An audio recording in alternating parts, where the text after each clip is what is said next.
Hola amigos, y bienvenidos a un nuevo episodio de Nova Scientia. Hoy les contamos algunos de los secretos del Vaticano, que quizás no conocían. Empecemos. 7. Juicio a un hombre muerto. En el año 897, la Iglesia Católica sometió a juicio a un hombre muerto. Conocido como el Sínodo de los Cadáveres, el juicio póstumo del Papa Formoso fue celebrado por el Papa Esteban VI, su sucesor. Formoso fue acusado de usurpar el papado, a pesar de llevar 7 meses muerto. El cuerpo del Papa fue exhumado, vestido con atuendos eclesiásticos y llevado al tribunal papal para ser juzgado. Incluso se nombró a un diácono para que hablara en nombre del Papa muerto. Fue declarado culpable, todos sus actos como papa fueron declarados nulos.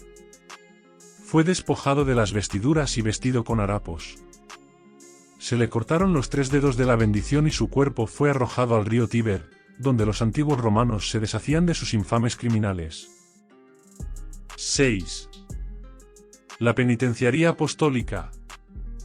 La Penitenciaría Apostólica es un tribunal secreto que investiga los llamados delitos atroces. Se supone que se fundó en 1179 y se mantuvo en secreto hasta 2009. Solo el Papa puede conceder la absolución a las personas llevadas a este tribunal.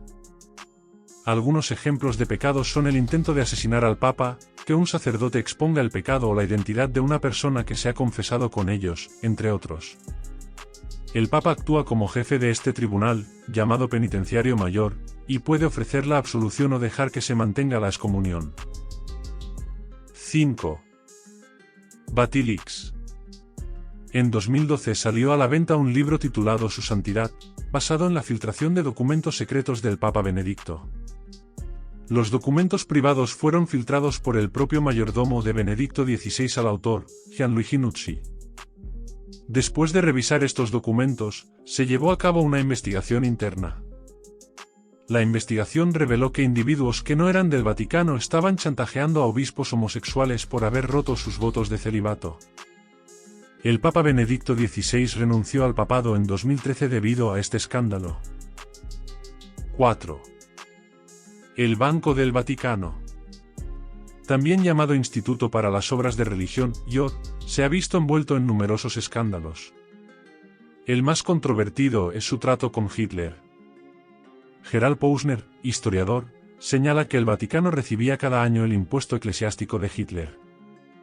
Una cantidad importante de dinero se pagaba al IOR, para que no pudiera ser rastreada por los bancos occidentales. El Banco del Vaticano fue utilizado para almacenar miles de millones de dólares, cuyos detalles nunca han sido revelados públicamente. 3. El Vaticano ganó dinero con el Holocausto. Además de ayudar a escapar a miles de nazis de Europa, el Vaticano también participó en el contrabando de arte, oro y otras propiedades de familias judías saqueadas por los nazis.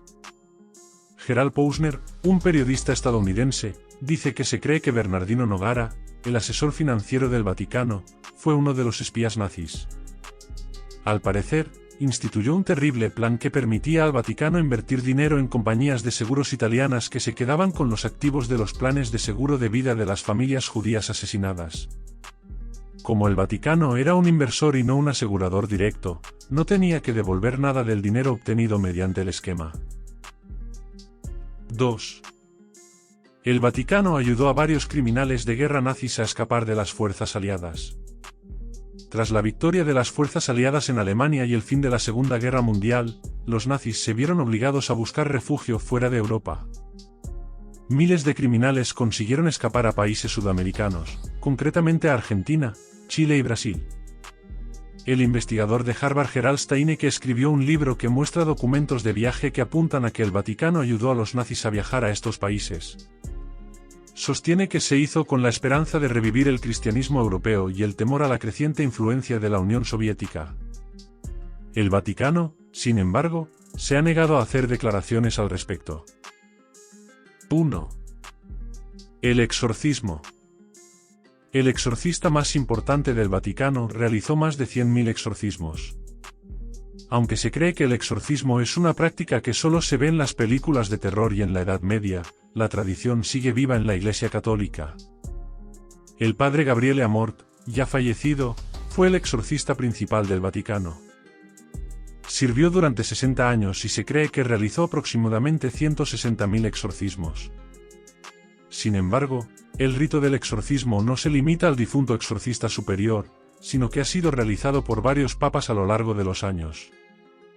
De hecho, en 2018, la BBC informó que el Vaticano recibió a 250 sacerdotes de todo el mundo en un taller anual sobre exorcismo.